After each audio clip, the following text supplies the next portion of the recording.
France Maghreb 2. Au programme du Grand Forum pour ce jeudi 6 juin, à la une, après la démission de Laurent Wauquiez, c'est au tour de Valérie Pécresse de quitter le parti Les Républicains. La droite républicaine est-elle définitivement morte? C'est la question que l'on se pose, à laquelle on va tenter de répondre avec vous dans un instant. 01 40 33 9000 pour en débattre avec nous. Dieu Nord excellent, Nasser Lajili sur France Maghreb 2. Inviter les organisateurs d'un événement qui commence à faire beaucoup de bruit et qui s'est déroulé d'ailleurs dans plusieurs quartiers. Ça s'appelle la Coupe d'Afrique des quartiers. Du côté de Gennevilliers, ça démarre demain. On en parle avec eux tout à l'heure pour faire connaissance avec cette compétition qui commence à faire beaucoup de bruit. Sans oublier le quiz du LGF en fin d'émission et le zapping sur ce qu'il ne fallait absolument pas louper à la télévision. Et notamment, tiens, Alain Finkielkraut qui n'aime pas le football féminin. C'est ce qu'il a déclaré sur CNews au micro de Sonia Mabrouk. C'est parti pour le LGF, votre réel rendez-vous de liberté d'expression qui vous conduit tranquillement jusqu'à 18h sur France Maghreb 2. Le Grand Forum, le coup de cœur. Sur France Maghreb 2. Le coup de cœur du LGF en ce jeudi. Vous le savez, ce soir c'est la finale de The Voice sur TF1 et il y a un artiste en particulier qu'on a repéré nous tout au long de cette aventure. Il s'appelle Areski, il est avec nous. Bonjour Areski. Bonjour. Bonjour et bienvenue sur France Maghreb 2. Alors Areski, racontez-nous un petit peu votre parcours dans The Voice. Écoutez, c'est terminé il y a 4 semaines lors du premier live, mais là, ça a été un parcours très émouvant pour moi. Je suis arrivé dans cette émission en pensant pas faire grand chose. Donc voilà, il y a eu les auditions à l'aveugle où j'ai à ma grande surprise fait retourner les 4 coachs. Ouais. Puis il y a eu l'étape des KO, une nouvelle étape de cette année qui au final c'est d'ailleurs la seule étape où moins de la moitié des participants survivent entre guillemets. Donc Jennifer me garde. Puis l'étape des battles qu'on passe avec l'ami Geoffrey tous les deux. Et enfin la première étape des lives où le public n'aura pas décidé de nous garder, où Jennifer gardera Poupie à la place de nous. D'ailleurs, je crois que c'était Voilà. c'est un peu une spécificité puisque vous avez été avec un autre candidat pour passer lors des battles, c'est ça? C'est ça, j'étais contre Geoffrey Dupré et on a vraiment travaillé. Il faut savoir que pour les battles, c'est une étape qui demande beaucoup de réactivité puisqu'on n'a qu'une seule semaine pour passer le morceau. Et on s'est vu vraiment tous les jours, on a vraiment travaillé de concert avec Geoffrey, on s'est dit qu'on voulait faire le plus beau spectacle possible, et qu'on n'était pas adversaires, mais partenaires sur scène, et je pense que ça s'est beaucoup ressenti.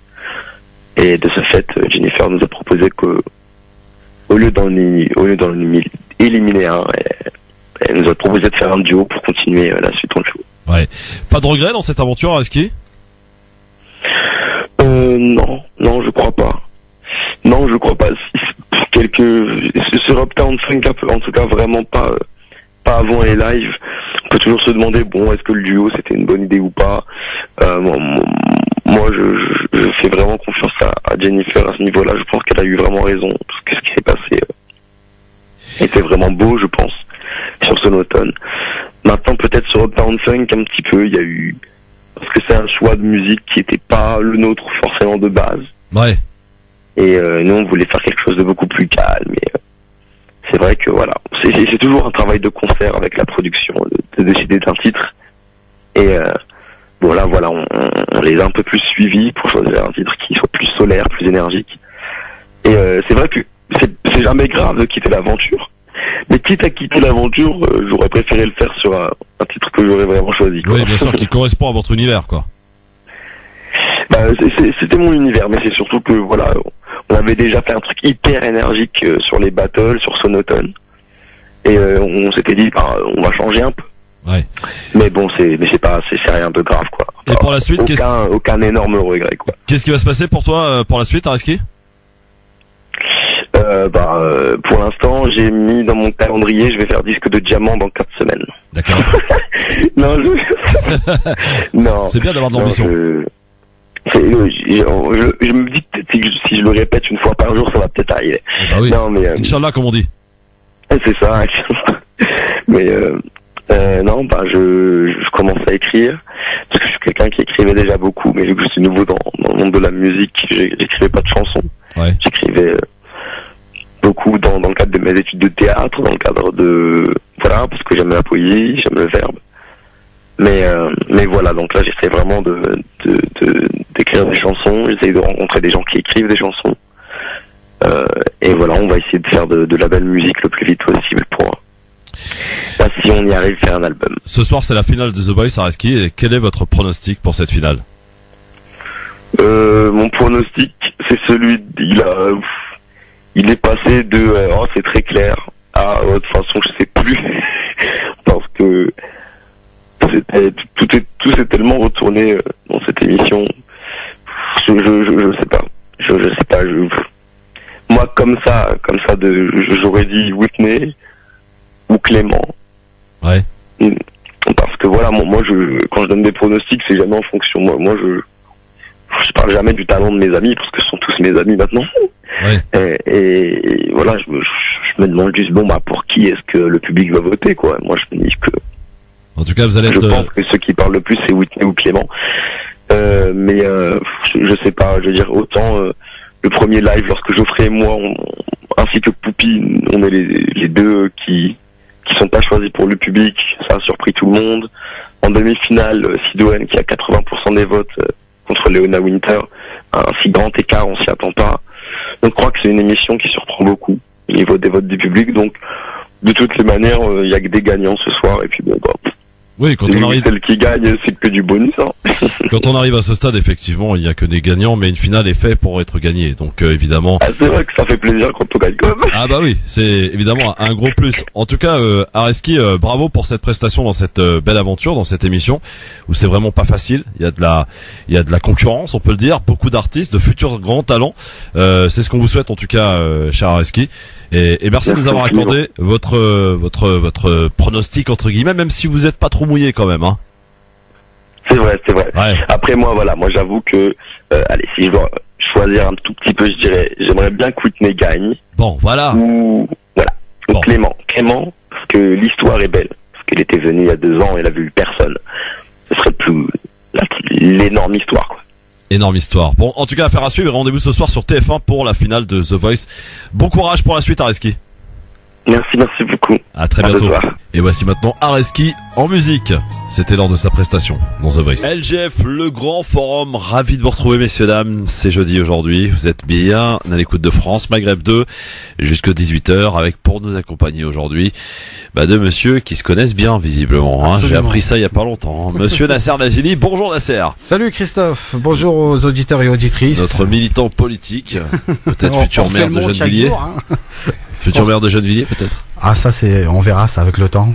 Peut-être un autre futur maire aussi, dans une ville qui est pas très loin de Gennevilliers, ville tanneuse. Dionor, excellent, bonjour. Bonjour Christophe, merci pour cette belle invitation. Je salue les auditrices et auditeurs aussi de France Maghreb 2 et notamment du Grand Forum. Exactement, bien joué mon Dionor, bien joué. Alors, jusqu'à 18h, je vous rappelle messieurs, dames, attention, il vous reste 24 heures. 24 heures pourquoi? Eh bien pour vous inscrire, pour participer à notre grand jeu concours pour gagner votre Amara. Le tirage au sort aura lieu d'ailleurs dans cette même émission demain à 17h pour tous ceux et toutes celles qui se sont inscrits par SMS. Eh bien, rendez-vous demain pour l'ultime récompense. Il suffit, vous avez encore 24 heures et pas une de plus pour vous inscrire. Vous envoyez OMRA OMRA au 7 20 18 en validant bien comme il se doit votre participation et par avance. Évidemment, bonne chance à toutes et tous. Rendez-vous donc demain, on va faire des heureuses ou des heureux. Demain à 17h dans cette émission. Pour l'heure, messieurs, retour à la politique. Ah, cette belle politique qui nous occupe au quotidien dans cette belle France. Aujourd'hui, on va à droite, les gars. Peut-être pas d'ailleurs votre parti de prédilection, mais quoi qu'il en soit, vous avez certainement un avis à donner, tout comme les auditrices et auditeurs au 01 40 33 9000 pour nous parler de Valérie Pécresse. Après la démission de Laurent Wauquiez, c'est au tour de Pécresse de claquer la porte des Républicains. La droite républicaine est-elle définitivement morte? C'est la question que l'on vous pose. Alors Valérie Pécresse s'est expliquée hier soir sur son départ des Républicains. Écoutez. J'ai décidé de quitter les Républicains parce que j'ai acquis la conviction que la refondation de la droite ne pourra pas se faire à l'intérieur et qu'elle doit se faire à l'extérieur du parti. Pourquoi? Parce que le parti est mort? Parce que le parti est cadenassé de l'intérieur. Il est cadenassé dans son organisation, mais il est aussi cadenassé dans ses idées. Je crois que la droite en France est à bien plus de 8%. Merci. Je crois que nous devons défendre nos valeurs dans la France d'aujourd'hui. Merci Nicolas. Merci. C'est parce que vous m'avez pas répondu sur Nicolas Sarkozy, c'est pour ça. Il approuve? Mais écoutez, si vous voyez en moi l'héritière de Nicolas Sarkozy, je ne peux qu'approuver. Valérie Pécresse, donc, qui s'est expliquée sur son départ des Républicains. Elle a claqué la porte quelques jours après la démission, donc, de Laurent Wauquiez. Est-ce que le parti est définitivement mort, cher Nasser? Oui, peut-être les Républicains, effectivement. Bon, après, la droite, non. Je ne pense pas qu'elle soit définitivement, on va dire, je ne pense pas qu'elle ait disparu. Après, c'est plus compliqué que ça. Hein. C'est tout simplement que Macron a réussi son coup de diviser les partis politiques traditionnels pour exister politiquement. Donc c'est ce qu'il a fait pour les européennes, en prenant des ténors au sein des Républicains, des ténors aussi au sein du l'ancien Parti socialiste. C'est ce qui a fait sa force pour les élections européennes et sa victoire, on va dire sa demi-victoire, parce que c'est le Front National qui est arrivé premier. Mais bon, voilà, il reste quand même solide et il maintient son cap, comme il le dit lui-même. Donc, je vous appelle pour nous donner votre avis. Vous avez répondu à cette question depuis ce matin sur les réseaux sociaux, Twitter, le grand forum FM2 sur Facebook, France Maghreb 2. Et vous êtes 76% quand même à penser que ce parti est définitivement mort. Dionor, quel est ton avis? Alors, c'est beaucoup plus complexe que ça, comme on disait tout à l'heure, Nasser. Mais alors, premièrement, il y a deux aspects. Il y a le parti en soi, les Républicains. Aujourd'hui, on peut parler, oui, d'un réel déclin. Et il y a l'autre aspect aussi, ce sont les électeurs. Donc, où sont passés les électeurs qui votaient les Républicains ou qui pouvaient voter, voire Fillon, voire Sarkozy. Donc, moi, j'ai analysé ça sur plusieurs axes. Donc les raisons justement qui pourraient expliquer ce déclin, ce serait déjà, premièrement, on peut partir de l'échec de Nicolas Sarkozy en 2012. On a vu que depuis le départ de Monsieur Sarkozy, il y a vraiment un manque de leadership au sein de cette formation politique, ce qui est réel, parce qu'il y avait un chef, comme on dit, qui savait pas que taper du poing sur la table, mais qui savait rassembler aussi autour de lui l'ensemble des sensibilités de ce parti. Il y a aussi l'aspect aussi, on peut pas le nier, de Fillon, l'échec total de François Fillon à la dernière élection présidentielle. On peut parler de chute, d'échec, les synonymes ne manquent pas pour qualifier justement cette situation. Et aussi, on l'a vu dernièrement avec le score qu'a réalisé, oui, les Républicains sous la houlette de Monsieur Laurent Wauquiez. C'est vraiment une défaite totale, donc une défaite à 8%. Donc pour un parti qui avait quand même une représentation très importante au niveau de l'Assemblée nationale, pour un parti qui dirige aujourd'hui le Sénat avec Monsieur Larcher, oui, c'est un réel déclin. Et il y a aussi l'autre question aussi, c'est l'agenda politique aussi des ténors de ce parti qui aujourd'hui, avec cette recomposition des partis politiques, mais aussi de l'électorat, comme je disais tout à l'heure, chacun commence à chercher, j'ai envie de dire, un petit bateau de sauvetage ou une bouée pour certains, pour que les prochaines échéances puissent aussi être une occasion d'exister. Donc, mais est-ce que c'est pas parce que, Dionor, Nasser, auditrice, auditeur, n'est-ce pas parce que le parti, justement, sous la houlette de Laurent Wauquiez, n'est pas pris quand même un virage bien à droite? Absolument. Absolument. Absolument, ils ont voulu jouer sur la même ligne de conduite que le Front National et ça leur est... On préfère l'original à la copie, évidemment. Absolument. Donc, en même temps, la droite, beaucoup de gens de droite que je connais autour de moi qui ne se reconnaissent plus du tout chez les Républicains. Donc, ils ont préféré partir chez La République En Marche, où ils se sentaient, on va dire, plus à l'aise et d'ailleurs dans la même ligne de conduite. Donc, effectivement, là, je pense que oui, le parti des Républicains risque de disparaître très prochainement. Est-ce que pour autant faut-il encore peut-être les enterrer maintenant alors qu'il y a une autre échéance ô combien importante que vous connaissez et que vous aspirez vous aussi? Oui. Ce sont les municipales. La droite a peut-être l'occasion de sauver son parti justement. Ce qui est marrant, c'est que quand on voit certaines communes, et je prends l'exemple de mon département, dans le 92, on a plusieurs maires qui ont décidé de quitter les Républicains, mais qui commencent à se préparer pour aller chez La République En Marche. Donc là, on voit aussi un véritable aspirateur. Hein. C'est de l'opportunisme surtout. C'est qu'on sait très bien aujourd'hui, il y a l'aspirateur. Je pense qu'il a réussi son coup. Emmanuel Macron avec sa stratégie politique, c'est de faire peur aux gens en disant c'est soit nous ou soit le Front National qui risque de gagner. Mais en même temps, on a aussi des maires, des premiers magistrats de plusieurs communes dans le 92 qui ont décidé de s'allier chez La République En Marche, tout simplement pour leur place et leur poste qui risquent de perdre aux prochaines élections. Oui, et c'est vrai qu'on peut parler d'aspirateur, mais on peut parler aussi de repoussoir. Laurent Wauquiez a été un repoussoir aujourd'hui. L'électorat, parce qu'on dit que Macron aspire, mais il y a des gens qui repoussent aussi. Parce que quand on voit le discours de Laurent Wauquiez, il y a une partie de l'électorat, notamment les seniors, qui se sont pas du tout reconnus dans ce discours extrême. On peut dire, il s'est très droitisé, extrêmement droitisé, on peut dire. Il a voulu remplacer l'original. Le candidat choisi par les Républicains pour les Européennes n'a peut-être pas été non plus un bon choix. Bellamy était plutôt dans un jeune conservateur, réactionnaire, catho-facho limite sur certains trucs. Mais bon, franchement, je trouve ça horrible. Et cette erreur stratégique là, Laurent Wauquiez au moins l'a reconnu, il a démissionné. Parce que là, c'était trop. Et du coup, c'est ça aussi. Moi, j'aime bien entendre dire oui, Macron aspire, mais les autres formations politiques repoussent aussi leurs électeurs en termes de débat idéologique. On l'a vu avec le candidat choisi, et en termes aussi de stratégie même de projet pour là, c'était l'Europe, mais on l'a vu aussi avec François Fillon pour la France, et on le verra dans d'autres élections municipales où là, les maires sortants qui ont eu un bon bilan pourront peut-être sauver, on peut dire ça, leur peau, mais ceux qui n'ont pas été au rendez-vous avec leur électorat, notamment au niveau à l'échelle municipale, se verront aussi rejetés et aspirés, par ce qui existe aujourd'hui. Oui, on dit tous le nouveau monde. C'est encore le nouveau monde, semble-t-il, pour beaucoup de personnes. 01 40 33 9000 pour nous dire si ce parti, les Républicains, est définitivement mort. Au 01 40 33 9000, vous répondez aussi à cette question sur les réseaux sociaux, Facebook, France Magazine 2, sur Twitter, le grand forum FM2. Question limite un peu provocatrice, cher Nasser, sur la France insoumise. Donc, un des militants de cette France insoumise. N'est-ce pas le tour de Jean-Luc Mélenchon de claquer la porte? Parce qu'on voit quand même apparaître quelques dissensions au sein du mouvement, à l'image de la tribune de Clémentine Autain, par exemple. Oui, après moi Oui, t'as pas envie de te mouiller? Ah non, pas du tout. Non, je vais être clair là-dessus. Je pense que c'est important d'en parler. Et je te remercie, Christophe, d'avoir soulevé ce point, parce que pour moi, il est aussi important d'en débattre.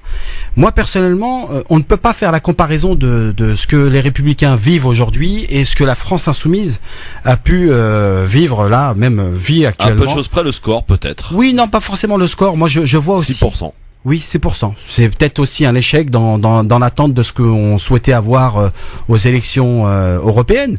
Mais faut peut-être aussi rappeler que c'est un parti nouveau, la France insoumise. C'est pas le cas des Républicains. Donc c'est la première fois que Mélenchon se présentait en 2017 avec la France insoumise et qui arrive avec 19% en France. Effectivement, il y a des choses. Et après, il faut aussi voir aussi le score de ce que représente l'abstention dans notre pays. Et ça, on peut pas le négliger. Il y a des gens qui ne se reconnaissent pas aux européennes. Et il faut voir aussi dans les quartiers populaires. La France insoumise a fait des très bons scores dans les quartiers populaires. Tu remarques, Diodore, qui ne répond pas à ma question. Non, mais oui, justement. Non, c'est pas que je sur la question de nouveau parti, tu seras d'accord avec moi que la République En Marche aussi, c'est un nouveau parti. Voilà. Il en demeure pas moins qu'ils ont quand même réussi à percer. Mais bien sûr. Mais Mélenchon est dans le repoussoir aussi, il faut le dire, malheureusement. Moi, c'est ce que j'entends aussi dans les quartiers populaires. Oui ou non, Nasser? Il est dans le repoussoir ou pas, Mélenchon? Tu sais, Christophe, c'est pas une surprise pour moi. J'ai été très critique envers Jean-Luc Mélenchon sur ces derniers temps avec ce qu'il a pu faire quand il y a eu ces fameuses perquisitions, et je pense que c'est ça qui lui a coûté cher. Faut pas regarder ce côté. Moi, aujourd'hui, je sais très bien que le Parti communiste, et moi je parle du Parti communiste parce que c'est le Parti communiste qui lance cette polémique à travers Clémentine Autain, qui essaye de se revendiquer, qui se revendique de la France insoumise, et même si elle le dit, elle est de la France insoumise. Tu condamnes ses propos, sa sortie? Ah, mais moi personnellement, c'est une opportuniste elle-même. Donc la situation politique que vit la gauche aujourd'hui en France, elle en fait partie de cette responsabilité. Parce que elle a créé tout simplement de la division au sein de la gauche. Elle a fait son mouvement qui s'appelle Ensemble, qui n'a jamais fonctionné, et qui a essayé de s'imposer en France en disant que c'est un nouveau mouvement, etc., etc. Clémentine Autain n'a fait que fonctionner à travers des partis politiques existants. Personnellement, quand je vois le Parti communiste, je terminerai juste rapidement, Dionor, quand je vois le Parti communiste qui est très critique envers la France insoumise et qui ne pèse que 2,4%, et pour eux, ils ont toujours fait des alliances. Et je prends l'exemple, en 2014, quand ils se sont présentés aux européennes, ils ont toujours fait des alliances avec le Parti socialiste pour exister politiquement. Parce qu'ils savent très bien que tous seuls, ils ne pèsent rien. Et je suis désolé, je suis peut-être virulent envers le Parti communiste, parce qu'ils le sont aussi à travers des militants qu'on envoie au quotidien en disant voilà, tiens, il faut attaquer, il faut montrer. Je rappelle juste tout simplement que la France insoumise se retrouve avec 6 députés européens et qu'ils vont faire un travail en sachant qu'ils étaient avec un seul député entre 2014 et 2019. Donc c'est que une réussite, on va dire, il y a une évolution.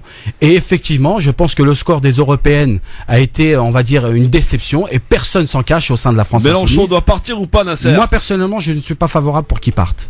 Ouais, est-ce qu'il n'est pas devenu le problème aujourd'hui? Non, personnellement, non. Le vrai problème, il est ailleurs. Il est pas chez Mélenchon. Et ce qui est bien, c'est que, et ce qu'il faut retenir aussi, et je le dis en toute sincérité, si demain la France insoumise commençait à faire des alliances avec des partis politiques, on va dire, je sais pas comment je pourrais les nommer, mais des partis politiques comme le Parti communiste, je pense qu'il y aurait beaucoup de militants de la France insoumise qui quitteraient le parti. Et je vais vous dire pourquoi, parce que ça n'a pas fonctionné avec le Front de gauche en 2012, et c'est ce qui a amené à la division du Front de gauche aux élections présidentielles de 2012. Les législatives, ça a été le cas. Regardez comment se comporte le Parti communiste quand on regarde dans certaines communes, dans certaines circonscriptions, quand on disait nous sommes pour le rassemblement et qu'on constatait que dans certaines circonscriptions, on voyait 2 candidats du même parti, ça veut dire qu'il n'y avait pas d'alliance, on va dire les accords n'ont pas été respectés. Voilà, moi personnellement, je comprends la situation de la France insoumise. Je comprends les revendications de certains membres de la France insoumise et je m'y reconnais là-dedans. Voilà. Dionor. Mais il y a plusieurs choses. Je vois bouillir depuis tout à l'heure. Oui, ah ouais, c'est intéressant. C'est super intéressant ce qu'il dit. Moi, il y a un aspect déjà. Premièrement, personnellement, je pense que on a changé la façon de faire de la politique sans être dans un nouveau monde, dans un ancien monde. Jean-Luc Mélenchon, il a fait son temps. Il faut rappeler son histoire. 30 ans au Parti socialiste. Oui.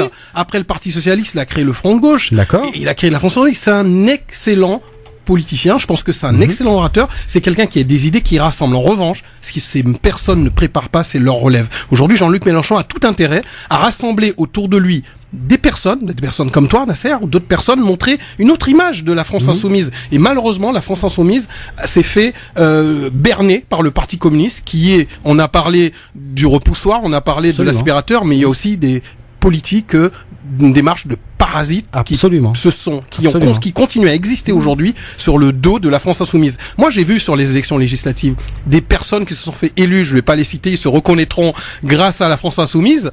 Dès lors il fallait siéger, ils ont oublié que c'était grâce à la France insoumise. J'ai vu des villes, et aujourd'hui on le verra dans le cadre des élections municipales, des élus communistes, des villes communistes qui essaient d'avoir parce que sans la France insoumise, ils n'existeront plus. Qu'on regarde le score du Parti communiste à l'échelle nationale, c'est un parti qui n'existe plus, mais qui a eu la stratégie de se parasiter sur d'autres formations, notamment la France, pour exister politiquement. Et ça, on le vit encore plus fortement en Seine-Saint-Denis. D'ailleurs, vous verrez, il y aura des surprises parce que dans certaines villes, la France insoumise ne sera pas alliée au Parti communiste et je pense que c'est une très bonne chose.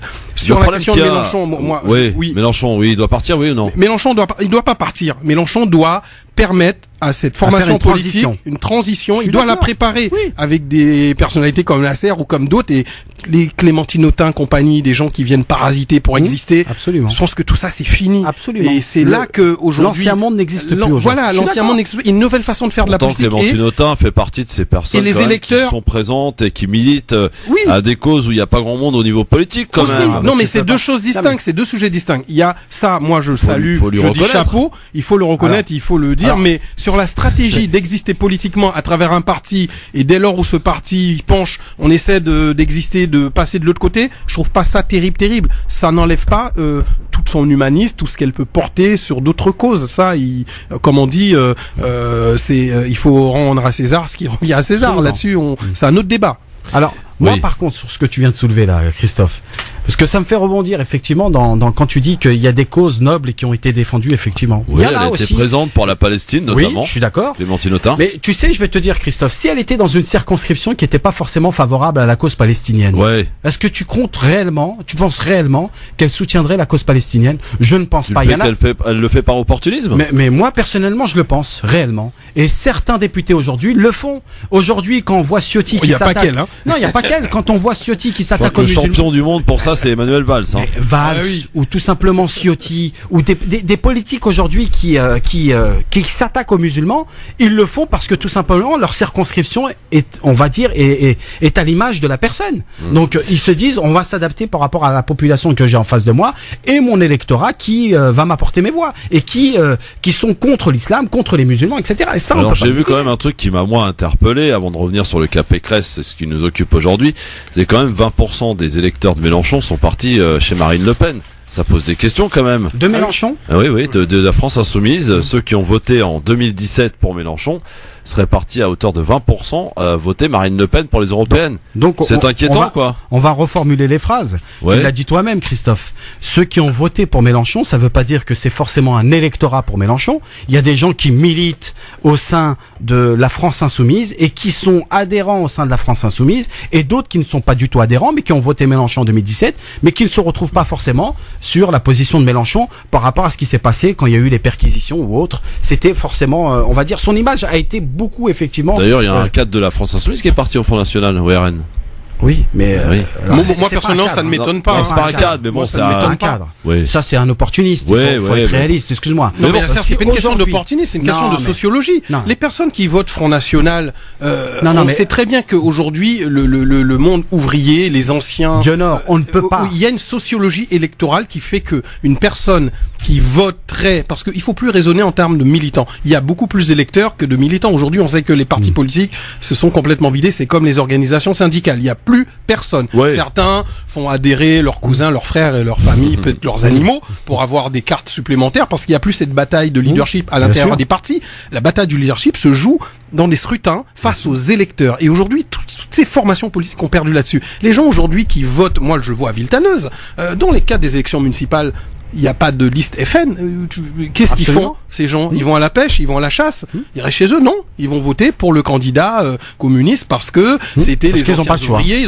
Si ils ont le choix, ils peuvent voter pour moi ou pour d'autres personnes. Et si ils ont le choix, c'est que sociologiquement, idéologiquement, politiquement, ce sont des personnes qui restent attachées à un certain concept de politique et aussi problématique. Donc aujourd'hui, ça s'explique sociologiquement. Si on parle du cadre qui a rejoint le RN là dernièrement, c'est un jeune, on va dire.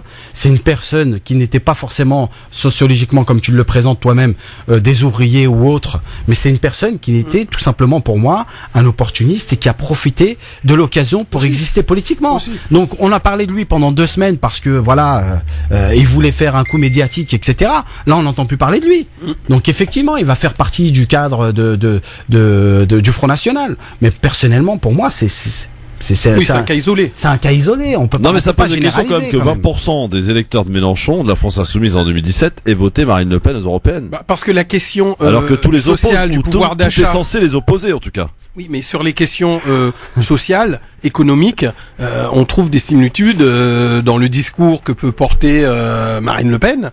Aujourd'hui, ce qui est dommage, c'est que dans cette lepénisation des esprits, le Front National, le Rassemblement National, a réussi à poser des questions et à soi-disant apporter des réponses que posait la gauche, notamment que pouvait poser la France Insoumise, sur la question du pouvoir d'achat, sur la question de la retraite, sur la question, bien sûr. Et aujourd'hui, c'est cet espace, je veux dire, politique qui a été un peu déserté par le Parti socialiste, par la gauche, voire le centre-gauche, même des fois sur certaines questions. Donc aujourd'hui, cet espace politique est là. Les électeurs sont un peu aujourd'hui très très volatiles. Ils vont là où ils sentent qu'il y a un intérêt, pour eux.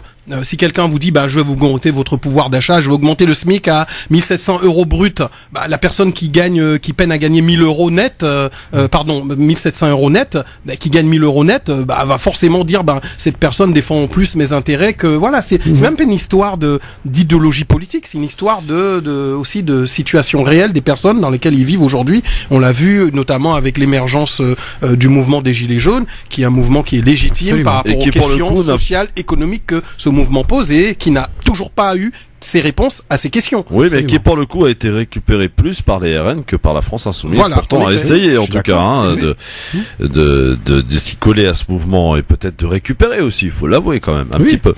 Après moi je m'inquiète pas pour la France Insoumise, hein. Donc il y a un avenir aussi, faut pas négliger. Moi il y a des gens comme Adrien Quatennens. Il est pas mort ce mouvement? Non, du tout. Ça c'est le Parti communiste qui aimerait que la France Insoumise disparaisse. Donc je suis désolé, mais là quand on constate dans certaines communes, moi je prends l'exemple de Gennevilliers, quand la France Insoumise fait 400 voix de différence, je veux dire, il y a une différence de 400 voix en sachant que c'est une ville bastion communiste depuis plus de 90 ans, qui fait juste 400 voix de différence entre le PC et la France Insoumise.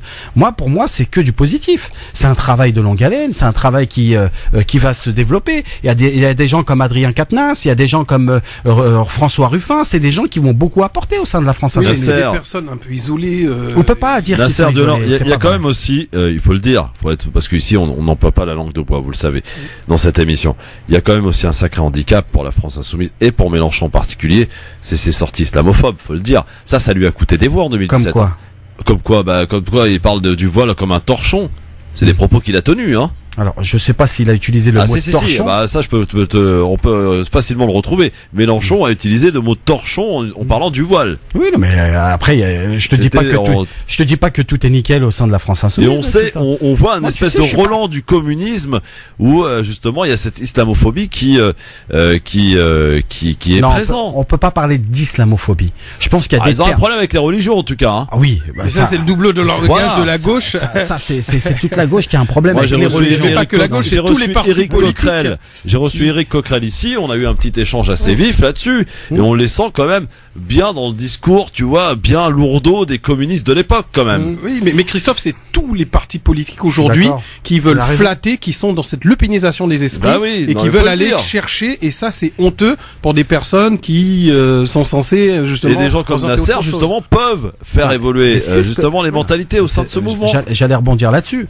Moi personnellement je me bats en interne avec même des militants, des simples militants dans ma propre commune sur ces questions-là, sur la question religieuse. Mais en même temps, je le dis et clairement, j'ai fait une tribune là que je vais publier ce soir sur ma page Facebook sur la question de la laïcité. On prend la question de la laïcité. Nombre de maires aujourd'hui qui profitent de l'occasion du Ramadan ou de la fête de l'Aïd pour débarquer dans des mosquées et pour en faire une tribune politique.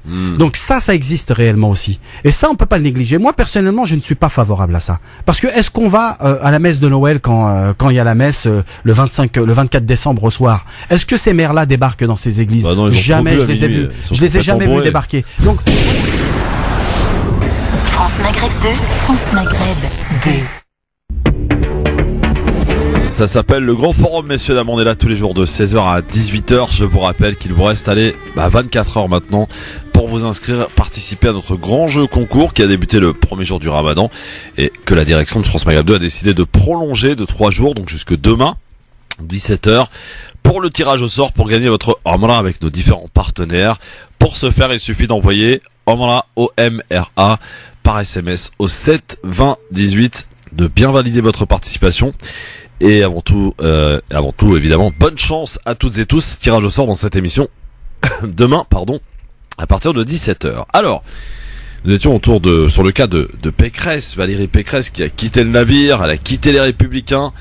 Elle a parlé avec des mots durs quand même, des Républicains, de ce parti qui a opté pour un virage bien à droite. On se souvient d'un monsieur d'ailleurs qui avait quitté il y a pas mal de temps, Xavier Bertrand, qui lui est en train de faire un travail en amont dans sa région, qu'il préside. Et Valérie Pécresse est-elle une opportuniste, Dionor? Après, le terme opportuniste, je peux pas la qualifier d'opportuniste. Premièrement parce que aujourd'hui, elle a quand même réussi en son nom, j'ai envie de dire, vraiment à gagner une élection qui n'était pas gagnée du tout, la région d'Île-de-France. Elle a réussi quand même à qu'on soit d'accord ou pas sur ce qu'elle met en œuvre. C'est quelqu'un qui est un ancrage au sein de sa formation, de sa famille politique. Il m'a semblé qu'elle a toujours été fidèle à ce parti. D'ailleurs, elle depuis Jacques Chirac, je crois, c'est des bébés Chirac, les Valérie Pécresse. Elle a bossé avec Sarkozy, elle a accepté limite Fillon. Bon, elle a créé quand même son mouvement pour avoir une identité. Et vraiment, sans la défendre, je pense pas qu'elle est dans une démarche opportuniste. En revanche, par rapport à cette recomposition actuelle qui s'annonce et qui est réelle, on le voit bien. Aujourd'hui, quand on regarde La République En Marche, c'est quoi 65%, c'est des gens issus du Parti Socialiste, 20% chez des Républicains, un peu de partout. C'est pas des gens qui n'existaient pas, c'est des gens qui existaient. Aujourd'hui, elle a fait partie des gens jusqu'à présent qui sont restés. Suite à cette séquence de déclin de son appareil politique, notamment avec les désaccords qu'elle avait avec Monsieur Wauquiez, on oublie presque son nom. D'ailleurs, de passage, ce que je voulais dire tout à l'heure par rapport à Wauquiez, l'analyse aussi qu'on peut faire sur les élections européennes. Moi, j'ai regardé les scores de Wauquiez dans sa ville. Ça va, il arrive premier, 22%. Donc, c'est vrai que l'analyse municipale, législative, il faut la faire de manière plus subtile parce qu'il n'y a pas d'automaticité. Et on voit que là où les gens sont implantés, ils ont une notoriété, ils réussissent. Donc, pour revenir sur Madame Pécresse, c'est que on a juste à voir le Valois. Voilà, avec Balkany. On est quand même surpris des affaires. Voilà. Tu te dis, purée, comment il peut continuer à faire des gros scores. Désolé d'être passé un petit peu coquelette, mais c'est un peu lié. Pourquoi? Parce que ces personnes aussi veulent exister en dehors de leur appareil. Et je pense que même Laurent Wauquiez, quand il démissionne, il a fait un calcul politique. Donc Valérie Pécresse fait un calcul politique, c'est quel est mon intérêt aujourd'hui de rester dans, elle le dit même quelque chose qui est fermé, quelque chose où je ne peux pas apporter, quelque chose où je ne pourrais pas exister non plus. Donc je pense qu'elle est en train d'être dans un calcul de l'après ces élections européennes. Donc elle réfléchit municipale et elle réfléchit surtout région, voire même comment je me positionnerai pour les prochaines élections présidentielles. Donc ce n'est pas de l'opportunisme, je pense que c'est un calcul politique, stratégique par rapport à sa position et la notoriété qu'elle a aujourd'hui au sein de sa famille politique. Toutes ces petites choses justement dont les Français en ont ras-le-bol de ces calculs politiques, de ces opportunistes. Après, si faire un calcul stratégique de dire que aujourd'hui, mon parti, le parti où j'étais, en train de s'effondrer complètement. Tout à l'heure, je disais qu'on regarde la ligne idéologique qu'a porté Laurent Wauquiez, ça a fait fuir beaucoup d'électeurs. Les électeurs sont pas des adhérents et je pense que Madame Pécresse, elle est certes adhérente, elle était adhérente, mais aussi électrice. Elle a aussi des valeurs idéologiques qu'elle ne retrouve pas du tout, je pense, dans cet appareil politique que dirige Wauquiez. Elle fait ce calcul, après on appelle ça calcul, sa stratégie politique, c'est ça. Mais en même temps, les électeurs, ils aiment aussi peut-être des gens qui sont clairs aussi dans leur positionnement. Donc, moi, je pense que pour elle, c'était le bon moment de prendre ce positionnement, de se couper réellement des Républicains, qui est pour moi devenu un parti hyper conservateur, xénophobe même, qu'on a vu le discours de Wauquiez ou de son candidat, un parti coupé de la réalité et un parti qui fait la course au Rassemblement National et qui est très très loin derrière eux. Et derrière, le Rassemblement National a même récupéré leur électorat. Bien sûr. Parti. Nasser, Valérie Pécresse, sur le fait qu'elle ait choisi de quitter maintenant, à ce moment précis, les Républicains. Comment tu qualifies ce geste? Moi, ce geste, je le vois de plusieurs angles. Le premier angle, je le vois par rapport au poste de président du conseil régional. Ça, c'est une vraie question. Donc aujourd'hui, elle va avoir une grosse difficulté avec son nouveau mouvement. Il y a beaucoup de gens qui sont, d'ailleurs, si elle est si elle est présidente du conseil régional, c'est grâce aussi aux Républicains. Et ça, faut pas le négliger. Ce qui va se passer au sein du conseil régional, il va y avoir beaucoup d'élus qui vont rejoindre La République En Marche. On peut dire ce qu'on veut, parce que les prochaines élections des régionales vont arriver en 2021 ou je crois en 2020, je sais plus, mais je crois que c'est en 2021, c'est après les municipales. Donc effectivement, là il va y avoir il y a une analyse à faire, c'est de se dire elle essaye de faire une transition pour essayer d'exister politiquement. Mais ce qu'elle est en train de faire, je pense qu'elle est en train de scier sur la branche où elle est assise.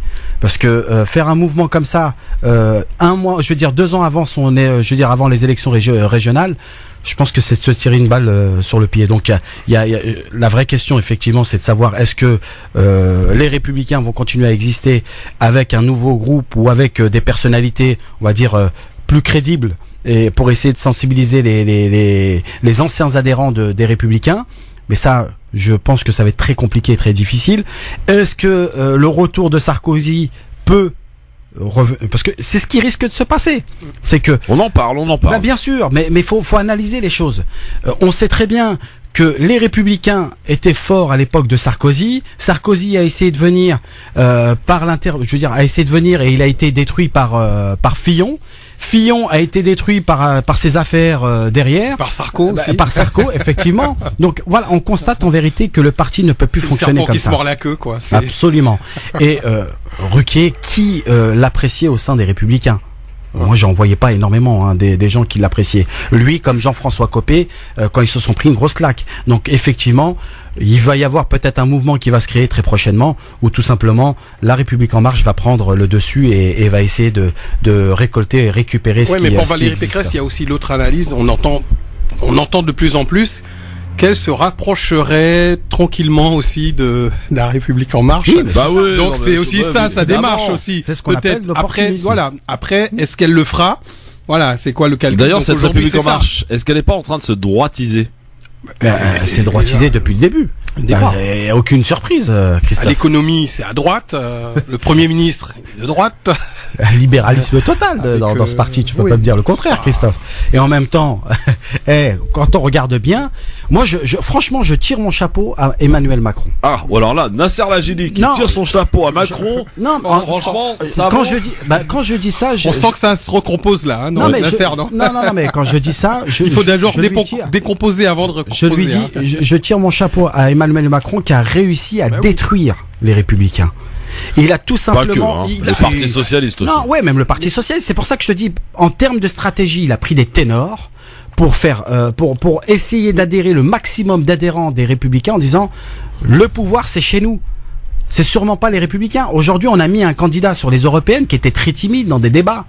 On l'a pas vu. Ouais. Mais à chaque fois qu'il se faisait attaquer, il était réticent. Ouais. On le voyait en train de reculer. Nasser, mais une fois de plus, je dis que ces partis-là étaient déjà démolis, étaient en déclin. Emmanuel Macron, il a fait de la récupération, on va dire du recyclage. Voilà, il a recyclé des personnes qui finalement, on regarde les primaires à droite. Aujourd'hui, son actuel ministre de l'économie, rappelez-moi son nom. Bruno Le Maire. Il n'a pas gagné la primaire, il était loin derrière. Bien sûr. Et qu'est-ce qu'il a fait? On voit même aujourd'hui l'actuel président de l'Assemblée, qui est devenu ministre maintenant, qui siégeait à l'Assemblée nationale, de Rugy. Il a participé à la primaire où il a perdu. Il a fait quoi, 1% ou 1, je ne sais pas quoi. Il s'est retrouvé quand même, le mec, président de l'Assemblée nationale. Absolument. Maintenant, il a un super ministère. Absolument. On peut en prendre d'autres cas comme ça. C'est que ça a été du recyclage politique. Et aujourd'hui, il s'est servi, il a recyclé dans quoi? Dans ce qui n'existait plus ailleurs. Ces personnes n'avaient plus leur place, n'avaient plus de leadership, n'existaient pas au sein de leur appareil qui était en déclin. Donc, vous continuez de voter en tout cas pour cette question sur Valérie Pécresse qui a quitté la porte des Républicains. Donc, est-ce que vous répondez à cette question donc concernant Valérie Pécresse et le parti, est-ce que justement ce parti les Républicains, parti du centre droit, est-ce qu'il est définitivement mort ce parti? C'est la question que je vous pose et vous êtes 77% à penser que oui sur Facebook France Maghreb 2 ainsi que sur Twitter le grand forum FM2. Vous continuez de voter. Place au zapping maintenant. Si on prend 100 millions d'Africains d'un remplacement de population. Bon, voilà. Parce que les mots bamboula, d'accord, c'est des mots. Maintenant, moi, très franchement, je vois un barbu en djellaba. La réimmigration, c'est le départ des immigrés. Réellement le déradicaliser, est-ce que c'est possible? Donner une bonne dose de cheval. Si la connerie se mesurait, il servirait de maître étalon. Alors, dans le zapping, messieurs, pour commencer ce zapping, c'est direction RMC ce matin où Bourdin, justement, a accueilli une auditrice qui a avoué avoir déchiré sa carte DLR. Pourquoi? Elle s'en est expliquée. Vous avez déchiré votre carte d'adhérente aux Républicains. Ah absolument. Moi depuis l'affaire Fillon, j'ai continué à militer.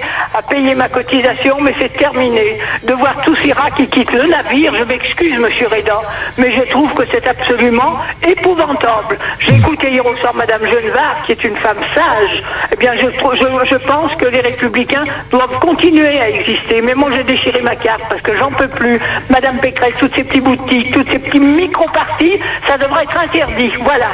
Et vous avez voté pour qui, Jacqueline, à l'avenir? Je vais vous dire, monsieur Bourdin, aux dernières élections, j'ai fait une faute. Parce que je suis pas macroniste du tout. J'ai voté pour Madame Le Pen. Je le regrette, j'aurais dû voter pour monsieur Bellamy. Hein, monsieur Vauquier a été remercié. Je suis pas vauquieriste non plus à tout craint, mais je trouvais qu'il faisait son boulot. Bon, monsieur Sarkozy me déçoit aussi parce qu'il fait planer là-dessus son esprit tutélaire. Là, il faut arrêter avec tout ça. Il faut que les Républicains se reforment. À ce moment-là, je réadhérerai, mais pour le moment, je n'en peux plus de voir tous ces gens quitter le navire. C'est incroyable, cette dame qui a une carte des Républicains et qui a voté Le Pen. Elle l'a dit. Ouais, mais c'est ce qu'on disait tout à l'heure. C'est ils ont fait fuir, ils ont repoussé des personnes qui votaient pour eux, qui étaient même adhérents, qui payaient une cotisation et qui finalement aujourd'hui se retrouvent paumés. Il y a beaucoup d'électeurs qui savent plus où aller.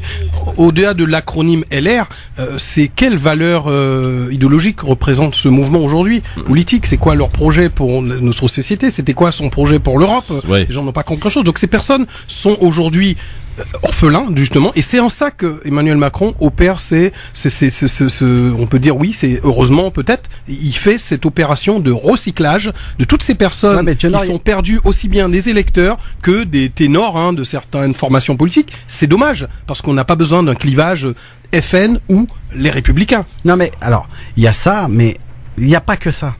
Quand on regarde bien et quand on analyse bien, je pense qu'il y a beaucoup de militants qui ne sont même pas dans la programmation, je veux dire dans le programme, ils sont dans le comportement des politiques. Aujourd'hui, quand on constate toutes les magouilles, toutes les histoires qu'on entend au quotidien, les Balkany, les histoires de Sarkozy, Fillon, et on te dit que c'est ces gens-là qui allaient gouverner ou qui gouvernaient notre pays, tu dis, excusez-moi, moi je ne veux pas de ces gens-là. Et en gros, on a donné le pouvoir à toutes ces personnes-là. On a vu ce que ça a donné, donc autant donner le pouvoir à des gens qui n'ont jamais eu le pouvoir. Et c'est ce qui est en train de se passer dans notre pays.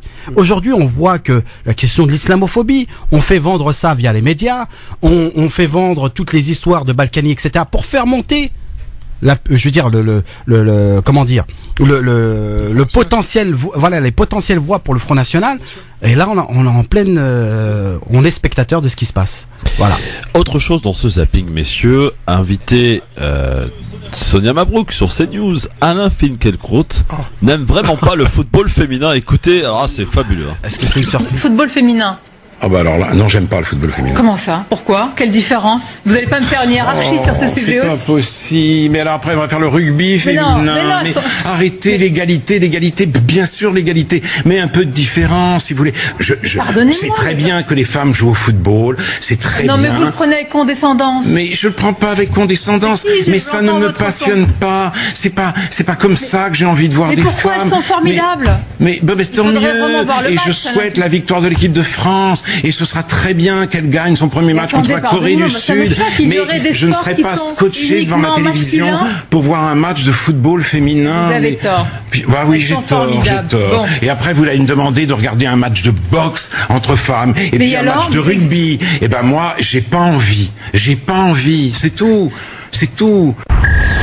Vrai t'attaques là quand même, fait quelques pardon mais c'est triste. Mais moi le truc qui me pose déjà, ça m'étonne pas, c'est ce mec, il est réactionnaire, il est passéiste, il est limite je sais pas, on peut dire maboule, je sais pas là j'exagère peut-être, mais à un moment donné, il faut arrêter de laisser ces personnes sur des chaînes publiques, des plateaux télé, France Culture, à un moment donné, légitimité d'être invité partout d'ailleurs. Oui, mais à un moment donné, il faut laisser évoluer aussi notre société et montrer des personnes aussi qui incarnent autre chose. Et Alain Finkielkraut, il est capable d'écrire un bouquin, mais aujourd'hui personne va le taxer de misogyne parce que c'est Alain Finkielkraut. Mais je vous assure que quelqu'un d'autre aurait dit la même chose, il serait écartelé, brûlé vif sur la place publique, lapidé, tout ce qu'on veut. Aujourd'hui, il n'y a pas de lapidation médiatique, il n'y a pas d'écartelage médiatique, c'est Alain Finkielkraut, et je trouve ça intolérant, inacceptable, c'est misogyne, c'est passéiste, il veut vivre au Moyen-Âge. Même au Moyen-Âge, peut-être les gens ne raisonnaient pas comme ça, mais c'est clair. C'est triste. Puis les matchs de boxe entre filles, ne s'aime pas lui-même, je le pense. Ah oui, Nasser. Oui. Qu'est-ce que tu veux que je sais pas moi. Je rajoute. Je sais pas. Mais non, voilà, rien. Mais on sait très bien qu'il est pas net ce mec. Donc bon, allez, il est temps qu'on passe à autre chose, sinon je pense qu'on va déborder. Surtout, ouais, je pense. Alors, commémoration du 75e anniversaire du débarquement de Normandie, qui vous le savez occupe toute la place médiatique hier et aujourd'hui. Elles ont débuté en tout cas aujourd'hui en France. Emmanuel Macron a évoqué ce matin les rendus hommages aux soldats britanniques et américains. Emmanuel Macron ce matin. L'Amérique, cher président Trump, qui n'est jamais aussi grande que lorsqu'elle se bat pour la liberté des autres. L'Amérique, qui n'est jamais aussi grande que lorsqu'elle se montre fidèle aux valeurs universelles que défendaient ses pères fondateurs. Lorsqu'il y a près de 2 siècles et demi, la France vint soutenir son indépendance. Nous devons nous montrer dignes de l'héritage de paix que nous avons en héritage, dignes de la promesse de Normandie. Nous ne devons jamais cesser de faire vivre l'alliance des peuples libres. Emmanuel Macron, ce matin, donc, à l'occasion du débarquement de Normandie, on sentait comme un petit tacle lancé à Donald Trump quand même, non? Vous n'avez pas senti comme ça, vous? Je sais pas, Diana. Oui, bah c'est sûr que s'il parle de la beauté de l'Amérique, l'Amérique qu'on aimerait voir aujourd'hui. Non, c'est que les relations sont pas forcément très bonnes entre Trump et Macron. Voilà, ça date pas d'aujourd'hui. Un secret d'aujourd'hui. Voilà. C'est vrai que je l'ai senti comme un petit acte disant voilà, c'est quoi l'Amérique qu'on aime. Voilà, c'est celle-là. C'est celle-là. C'est pas la sienne. C'est pas celle de Donald Trump. Voilà. En même temps, Donald Trump, je pense qu'il devait peut-être être en train de tweeter, il a pas dû peut-être être attentif au tacle, parce que pour qu'il y ait tacle, il faut que la personne le ressente aussi, mais évidemment, est-ce que lui, il a ressenti ça comme ça? Mais bon, c'est bien joué d'avoir essayé de tacler Monsieur Trump. Bon, pour finir ce zapping, c'était dans cet avou sur France 5 Anne-Elisabeth Lemoine hier qui s'intéressait au problème et ô combien le problème est important au service d'urgence en France. Par économie et par manque de personnel, les urgences ne fonctionnent pas. Normalement dans le pays, les salariés sont au bout du rouleau. Voici cette infirmière qui est en arrêt pour épuisement professionnel. Il lui arrivait de travailler jusqu'à 18 heures par jour à cause du manque justement de personnel. Elle s'en est expliquée hier sur le plateau de cet avou. Épuisement professionnel. Quelle a été la goutte d'eau? Qu'est-ce qui vous a fait craquer? Moi, ça fait 4 ans que je travaille à la Riboisière et je suis déjà une des anciennes. Enfin, il faut savoir que sur l'équipe de nuit, on a réussi à avoir une petite stabilité, mais sur l'équipe de jour, c'est catastrophique. Il y a quasiment que des jeunes diplômés. Qui tiennent en moyenne combien de temps? Qui tiennent en moyenne 2 ans. C'est le turnover à la Riboisière, il est de 30% pour les infirmiers et les aides-soignants. C'est-à-dire que chaque année, il y a un tiers de l'équipe qui baisse les bras. Qui baisse les bras. Qui lâche son tablier, ouais. Est-ce que vous avez été remplacé depuis que vous êtes en arrêt maladie? Il y a la stratégie employée par la direction pour nous remplacer, c'est de demander aux infirmiers qui étaient sur place dans l'après-midi de leur demander de doubler leur poste, c'est-à-dire que ils font une journée de 18 heures. Ce qui est quand même assez hallucinant. Au bout de 18 heures de travail, on n'a pas la même fiabilité, pas la même vigilance que quand on travaille 12 heures par exemple. Ça c'est un réel problème, messieurs, de rendre franchement déjà hommage à tout ce personnel de la santé, qu'ils soient infirmières, aides-soignantes, docteurs, urgentistes, etc., qui font des heures pas possibles dans des conditions absolument dramatiques. Y a qu'à aller aux urgences pour s'en rendre compte. Absolument. Voilà. C'est ce que j'allais dire en plus. On a tous été malheureusement confrontés aux urgences. Absolument ça. C'est quand tu vas aux urgences, tu constates la dégradation du service public, la dégradation de nos hôpitaux. Quand on constate que Macron voulait fermer des hôpitaux dans certaines communes ou certaines régions, je trouve ça inacceptable. Heureusement que les gilets jaunes étaient présents parce qu'ils ont fait reculer Emmanuel Macron là-dessus.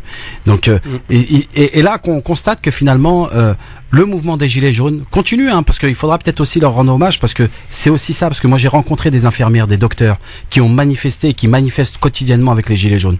Et ça et s'ils manifestent aujourd'hui, c'est parce qu'ils constatent la dégradation totale, le délaissement, le manque de moyens qu'on peut trouver dans les hôpitaux. Ouais. Et je trouve ça inacceptable pour un pays comme la France de se retrouver dans cette situation.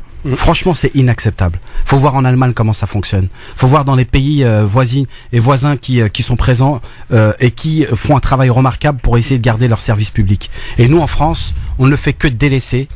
ces hôpitaux avec une dégradation totale, avec le manque de personnel, parce que tout simplement les gens en ont ras-le-bol. On vient de le constater, le témoignage est touchant quand on constate qu'ils font 18 heures par jour. Mais qui accepterait de faire ça? Qui accepterait? Et même au-delà de 18 heures par jour, je veux dire, on n'a pas autant d'efficacité. D'abord, il y a la fatigue, et quand même, il s'agit de faire... Et l'épuisement, et quand même, Dieu Nord, il s'agit quand même de s'occuper de personnes malades. Absolument. Et tu n'as pas le droit d'être déconcentré ou d'être fatigué, parce qu'il faut faire attention. Et là, on frôle les accidents, je veux dire. Par exemple, se tromper de médicaments ou... Je pense qu'il y a déjà eu des accidents, pas plus tard. Oui, il y en a déjà eu, pas plus tard que ça remonte... Bon, on avait changé là-dessus, j'étais aux urgences, je suis arrivé à 18h. Ouais. Sans donner trop de détails, je suis reparti à 0h entre la radio qui était pas faite parce qu'il y avait personne pour faire la radio, entre la radio qui était faite après mais il n'y avait pas d'imprimante pour imprimer la radio, et du coup c'est le médecin qui a dû se rendre avec moi à la radio pour aller faire la radio pour voir ce que j'avais.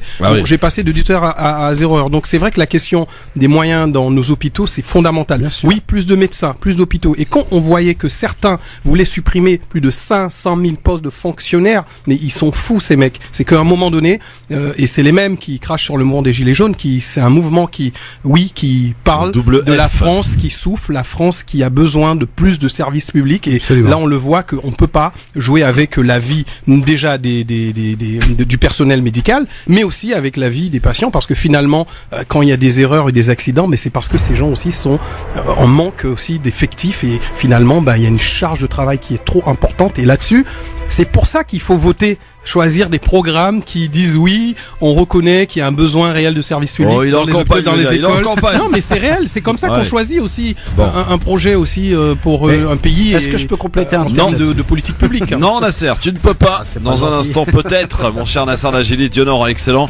Ah, j'ai un petit quiz pour vous, messieurs. Alors, j'aime pas ça. Ah, je sais, mais on va jouer quand même. Et on aura aussi. Je regarde pas la télé, donc les infos zappées. Non, mais ça n'a rien à voir avec la télé.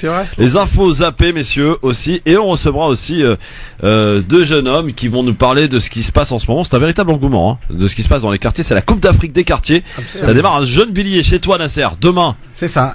Alors non, ça démarre quand?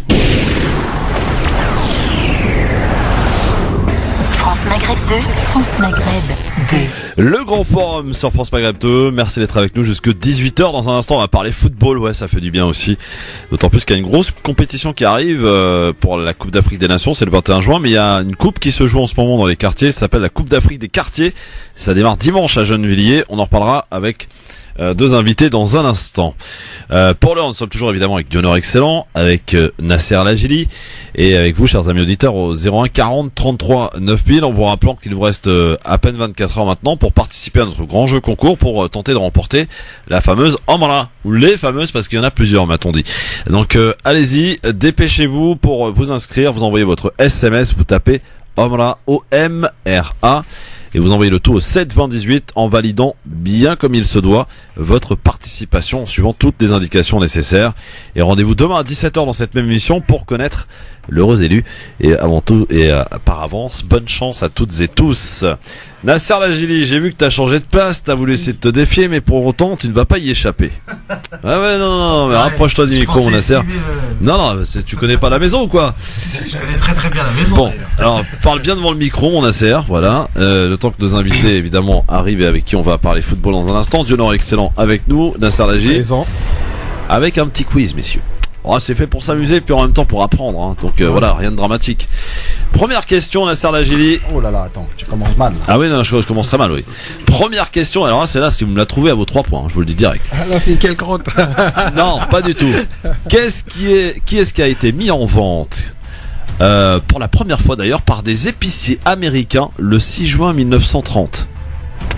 C'est des produits, un type de produit. Quel type de produit s'agit-il là?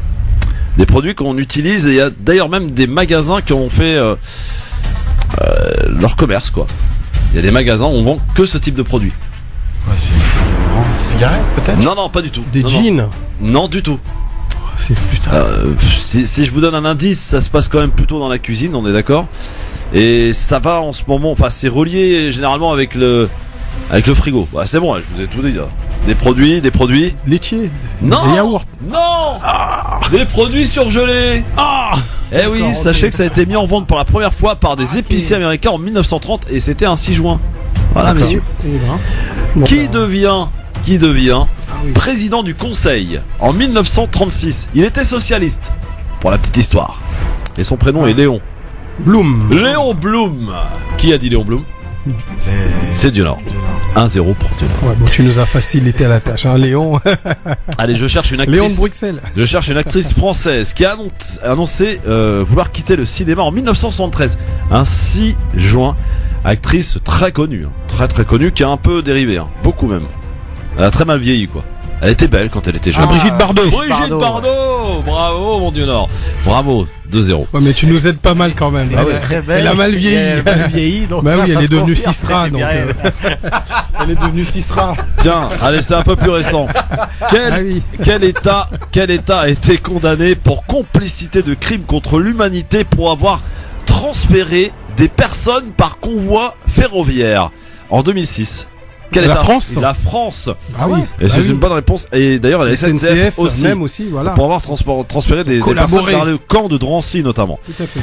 Et d'ailleurs, il y a un monument de la ville de Drancy justement qui relate ça justement, qui commémore justement aussi.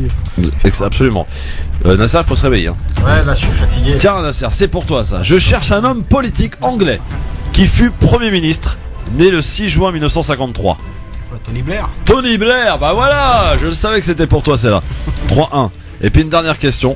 Je cherche maintenant un chanteur de rail, né à Mantes-la-Jolie, né le 6 juin 76. Faudel. Bonne réponse. Bon bah 3-2. C'est pas mal. C'est pas mal mon Nasser, tu vois. Voilà, on s'amuse, tranquille.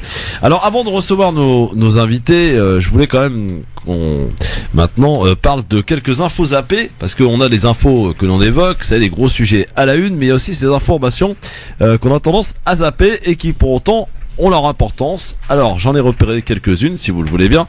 Peut-être que vous serez invité à les commenter si vous le souhaitez bien entendu. Tiens, pour commencer, un vent nouveau qui commence à souffler sur l'islam de France. Figurez-vous qu'on apprend dans Libération que cette figure de l'antiracisme connue, Marwan Muhammad, a lancé fin mai une collecte de fonds sur la plateforme de Cotisup pour s'engager dans la production de reportages télévisés avec un certain succès, puisqu'il a déjà récolté plus de la moitié des 100 000 euros nécessaires pour créer sa web TV.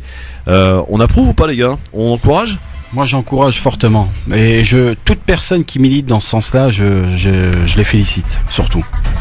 Bon.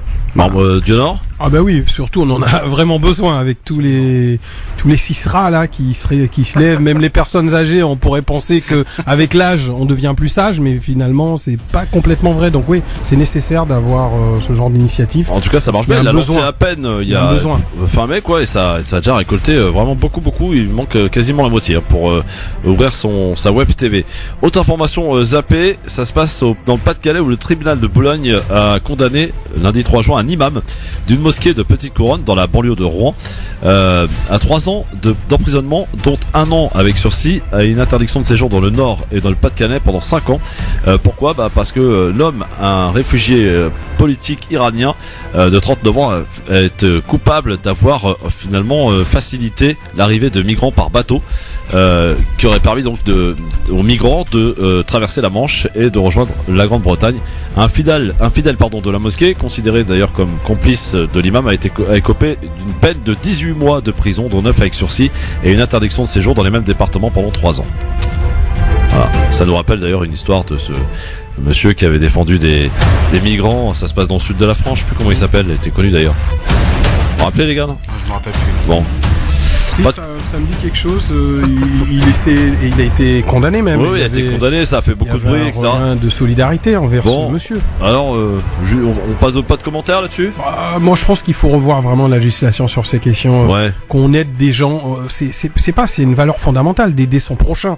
Donc, si on est sensible à la question des migrants, on estime que les gens sont là. Bah oui, il faut les aider. On va pas les laisser ni se noyer. Même si ça se fait aujourd'hui et c'est triste. Et puis, si des personnes sont là, il faut les venir en aide. Ça fait partie de l'ADN d'un être humain d'aider l'autre, et qu'il soit migrant ou pas migrant, si on peut aider, il faut aider quoi. Autre info zappée, messieurs, ça se passe aux États-Unis où des sénateurs républicains et démocrates se sont alliés mercredi au Congrès américain pour tenter de bloquer plusieurs milliards de dollars de vente d'armes à l'Arabie Saoudite. autorisée par le président Donald Trump. On salue ou pas cette initiative justement de rassemblement de démocrates et de républicains pour bloquer cette vente d'armes? C'est très très bien. C'est une très belle démarche. Oui. Ouais. Parce que c'est souvent ces pays-là qui donnent des leçons et qui ne respectent rien là-dessus. Donc quand on voit que les armes, on les utilise pour tuer les Yéménites. Donc voilà, je pense que c'est intéressant de faire ce genre d'initiative et de bloquer ces ventes d'armes. Tu salues Dionor? Ah bah oui, surtout bon après vraiment c'est un business qui tue des gens, on parle souvent des enfants, mais c'est pas que des enfants, c'est des vies, des personnes qui n'ont pas demandé la guerre finalement, et les guerres perdurent parce que il y a encore des marchands et des trafiquants d'armes, et voire des chefs justement des États, des grands pays soi-disant qui sont en pole position sur ces questions. Dernière petite info zappée les gars, et pas des moindres. C'est un document qui vient contredire les chiffres avancés par plusieurs candidats aux élections européennes. Nicolas Dupont-Aignan d'ailleurs en tête. La fraude aux prestations sociales liées aux faux numéros de sécurité sociale donnés par des personnes nées à l'étranger, françaises ou non, s'élèverait à 200 à 300 millions d'euros. C'est énorme, mais on est très loin des 14 milliards d'euros avancés par un certain nombre de personnalités politiques, et notamment d'un magistrat spécialisé dans la fraude fiscale et sociale, Charles Prat. Chiffre plus précis fin juillet, c'est ce qu'on attend donc à l'issue de ce document. Suite à l'annonce de ce chiffre et de scandale qui suscitait, la commission des affaires sociales du Sénat a demandé à son rapporteur général d'éclaircir ces zones. On est autour de 200 à 300 millions d'euros de faux numéros qui entraînent donc des prestations frauduleuses, explique le sénateur Modem, qui est en charge de ce document, de ce rapport. Ce qui correspond à un taux de dossier présentant une anomalie critique de 3,5%. Et derrière ce chiffre se cachent le plus souvent des erreurs de bonne foi, avis notamment sur des erreurs des actes de naissance mal scannés ou des pièces d'identité là aussi mal scannées. Donc vous voyez, sur ce chiffre, faut faire aussi attention. C'est vrai que c'est important, 2 à 300 millions, mais c'est loin des 14 milliards avancés par ce juge en question, et pas surtout par Nicolas Dupont-Aignan qui a repris les fake news comme d'habitude. Voilà les gars, donc ça c'est bien aussi de rétablir la vérité à travers les chiffres. C'est hyper important. Bah oui. Oui, et puis 14 milliards et 300 millions. En même temps, Christophe, tu nous poses des choses évidentes. On ne peut que s'insurger contre ces choses. Et puis, on sait très bien que oui, mais c'est pas l'enjeu sur BFM TV qu'on va vous donner ce type d'informations, les gars. Et clarifier, tu as raison. Et l'enjeu c'est important. Pourquoi? Parce que on pourra pas dire, bah oui, regardez, il gratte 14 milliards sur notre tête, et donc voter FN ou voter Dupont-Aignan. Non, mais c'est lamentable, ça marche plus ça. Donc, on sait que les gens viennent pas voler des prestations. Ils viennent pas en France, en tout cas, pour voler des prestations, quoi. Non, pas vrai. Et puis, souvent il apparaît dans ce document, et ça sera beaucoup plus précis fin juillet, que la plupart des erreurs justement c'est des erreurs, j'allais dire, qui sont pas volontaires. Tout à fait, il faudrait mesurer ça. Mal scanné ou voilà, il faut, et c'est ce qui va être fait d'ailleurs fin juillet, justement, de mesurer un petit peu cela dans le détail, et c'est très important de le faire. Voilà pour les infos zappées qu'il ne fallait pas rater dans ce grand forum. On apprend des trucs dans cette émission, c'est un truc de fou. Maintenant on va passer un peu au foot, mon Dieu. Alors est-ce que t'es bon en foot? Je suis pas très bon, mais j'aime le foot, et parce que j'ai les miens qui en pratiquent en plus, je suis obligé d'aller voir les matchs, coacher un petit peu, donc j'aime bien. C'est un sport collectif. Maire, il faut y aller sur les stades. Et puis on soutient surtout aussi les footeux de notre ville. Non, mais c'est un sport collectif qui rassemble, et aujourd'hui notamment sur la question du foot mixte, parce qu'on a beaucoup de plus en plus de filles qui pratiquent, et c'est une très bonne chose. De foot féminin qui commence super.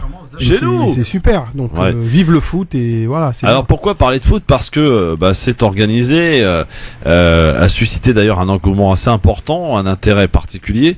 Ce qu'on appelle aujourd'hui la Coupe d'Afrique des quartiers. Alors évidemment, c'est pour faire référence à ce qui va se passer dans 16 jours maintenant, le 21 juin prochain en Égypte, la Coupe d'Afrique des Nations, où là les nations africaines vont s'affronter, et par chance, j'ai envie de dire 4 équipes maghrébines quand même qui vont être présentes, à l'image de la Mauritanie pour la première fois d'ailleurs de son histoire, de la Tunisie, de l'Algérie et du Maroc, et ça se passe en Égypte. Donc vraiment on a de quoi se régaler. Donc du coup, pour se mettre en appétit, il y a la Coupe d'Afrique des quartiers qui a commencé d'ailleurs dans certains secteurs. Tiens, je vois par exemple la finale dimanche dernier à Créteil a opposé le Maroc à la Tunisie. Bon, la Tunisie, vous êtes pris une tollée, c'était le Maroc qui a gagné. La Coupe d'Afrique des quartiers se passe aussi à Gennevilliers, ça commence dimanche, et pour en parler avec nous, deux charmants jeunes hommes sont avec nous. Bonjour messieurs, bonsoir. Bonsoir. Alors vos prénoms? Moi c'est Fassim Camara. Fassim Camara. Moi c'est Onia. Onur, d'accord. Alors, parlez fort les gars, soyez pas timides. Alors présentez-nous comment c'est né cette initiative de la Coupe d'Afrique des quartiers à Gennevilliers. Alors moi je vais commencer. Tout d'abord on avait vu qu'à Évry ça avait fait un petit buzz cet événement de la Coupe d'Afrique. Un petit buzz, un beau buzz même. Enfin un grand buzz, oui c'est vrai que j'ai vu sur plusieurs médias. Ouais. Et là j'ai vu un ami à moi qui s'appelle Hassan qui m'en avait parlé, qui a dit ça serait bien si on ferait ça à Gennevilliers. Donc moi j'ai pris mon téléphone, j'ai commencé à lister les grosses communautés, le Maroc, l'Algérie, la Côte d'Ivoire, le Congo. Et j'en ai parlé à mes potes proches de mon petit groupe pour voir un peu ce qu'ils en pensaient.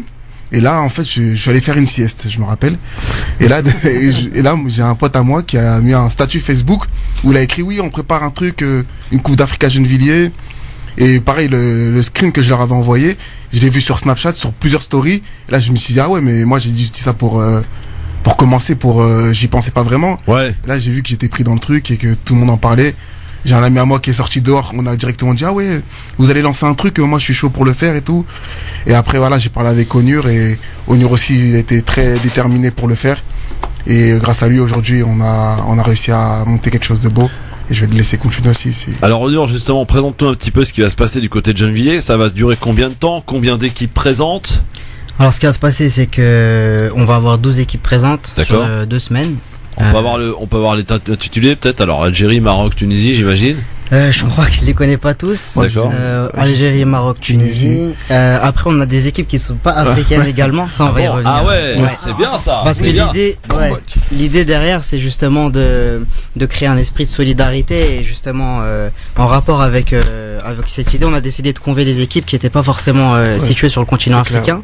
Et on peut prendre la référence et on peut prendre par exemple l'équipe de la Palestine.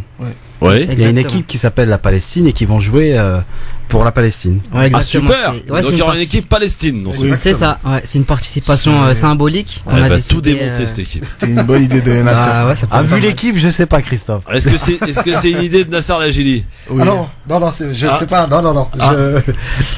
Ça c'est un sujet à controverse, donc on va laisser le côté pour la fin. Non, pas du tout. Non, pas du tout. Bon, en tout cas, c'est une bonne initiative. Donc il y aura des équipes non africaines. Voilà. Les Antilles. On a regroupé les Antilles, très bien. Parce qu'on a une grosse communauté antillaise à Gennevilliers, donc on a regroupé les Antilles ensemble. Ouais. Il y aura aussi la Turquie parce que j'en ai un ami qui est turc qui nous a dit moi j'ai une équipe. Pourquoi ça joue au foot les Turcs? Il m'a oublié. Je suis devant lui. Ouais, je suis turc. Bah oui, c'est pour ça, j'ai ça. Et qui nous a dit moi j'ai une grosse équipe, est-ce que je peux la ramener et tout. Je dis vu qu'elle est déjà faite l'équipe, en plus pourquoi pas quoi. Ouais, après oui. Ouais, après par rapport aux autres CAN, ce qu'on a essayé de faire nous, c'est de communiquer de manière différente. En fait, on va dire qu'on a axé la communication sur un aspect un petit peu plus professionnel. On voulait que tous les participants baignent vraiment dans l'atmosphère. Ouais. Et c'est pour ça qu'on a communiqué 2 à 3 semaines avant le début de la compétition pour faire monter la sauce, on va dire. Et là, il y a une semaine, on a créé un compte là qui est suivi par plus de 1000 personnes. Et le compte Facebook pareil, donc c'est assez cool, et ça parle pas mal de ça dans la ville, donc ça crée un petit truc. Voilà. Bon, ça crée un petit truc, c'est très bien. On va rentrer un petit peu dans le détail avec toi aussi, Nasser. Parce que tu connais bien, c'est de chez toi. Ouais. On va saluer notre ami Dionor qui doit nous quitter, que je remercie évidemment une nouvelle fois pour sa contribution, pour son apport, cher Dionor, excellent, qui est appelé à des occupations diverses. Oui, en tout cas, merci beaucoup Christophe. Vraiment, à chaque fois tu m'invites à ton émission et c'est un grand moment d'échange. On a la liberté, aussi, de parler, c'est vraiment la liberté de parole et c'est vraiment super. Et puis surtout, je revois des potes.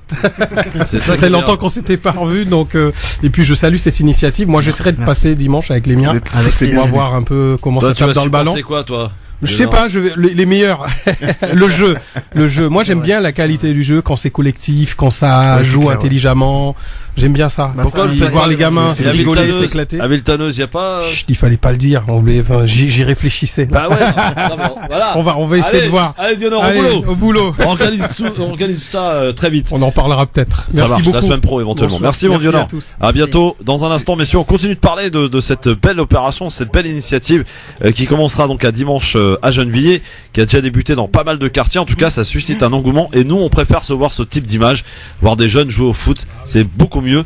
Et là, vous risquez pas de faire la une de la télé avec ça, hein. Mais bon, c'est pas grave, au moins vous allez vous amuser et c'est ça l'essentiel. À tout de suite sur France Maghreb 2. France Maghreb 2, France Maghreb 2. Le grand forum sur France Maghreb 2, ravi d'être avec nous, avec vous. Nasser Lajili est encore avec nous et nos deux invités pour nous parler de la Coupe d'Afrique des quartiers qui va commencer à Gennevilliers ce dimanche. Avec, pour nous en parler, alors c'est Fassim, c'est ça? Oui, Fassim. Et Onur, d'accord. Alors, on a appris donc avec 12 équipes qu'il y allait avoir pas que des équipes africaines, dont une équipe palestine. Ça, c'est super, ça. C'est super, les gars. Alors, justement, quel est le but un peu de cette opération? Expliquez-nous.